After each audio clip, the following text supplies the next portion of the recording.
Wisp was a tiny kitten with scruffy fur and the loudest voice in the room. She was so small you could barely feel her weight, but she made sure you noticed her. Before she was safe, she was born into a strange situation. A group of Persian cats had been dumped nearby. One cat was thought to be a fixed male, but that turned out to be wrong. Suddenly, there was a mother cat and one very small, very fragile kitten no one had planned for. When Wisp was born, she struggled right away. She wouldn't latch onto her mother. She felt weak and light in the hands that held her. The goal became simple. Keep her warm, feed her, stay close. Her caretaker stayed up most of the first night. There was little sleep, just quiet checks to make sure Wisp was still breathing, soft whispers into her tiny ears. No big words, just hope and patience. There were other cats in the house, calm and quiet. Wisp was not like them. Even when she was weak, she had something to say. If the petting stopped, she screamed. If the bottle was late, she screamed again.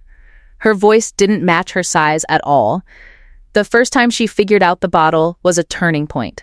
Once she understood it meant food, she took it seriously. She ate with focus. After that, she expected meals on time, and she let everyone know if they were even a few minutes late. In the early days at home, she stayed close. She slept, woke up, ate, and demanded attention. If she felt alone, even for a moment, the crying started again. It wasn't random, it was scheduled. The first small changes were easy to see. She grew stronger, her eyes looked brighter, she started reacting to her name. When someone spoke to her, she answered back with her own tiny sounds. There were still quiet worries. Kittens that small can fade quickly. Her caretaker stayed steady. Warmth, food, gentle cleaning, a calm voice, even when Wisp was being dramatic. One day, something simple happened. Wisp ran across the room for the first time. She moved too fast, lost balance, and toppled over. Then she stood up like nothing had happened and kept going. After that, her energy grew. She became bold. She walked up to the couch with purpose, stared up at her person, and demanded to be picked up. If the cuddle stopped, she tapped and complained again. Now her days are full but steady. She zooms across the room.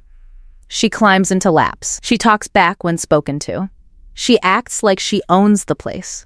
It's hard to believe there was a night when no one was sure she would survive. Now she complains if dinner is 5 minutes late. Sometimes Trust looks like a kitten who knows she will be fed, held, and heard. If you enjoyed Wisp's story, please like, share, and subscribe for more gentle rescue journeys. This is Hug a Stray, where small stories mean more than we think.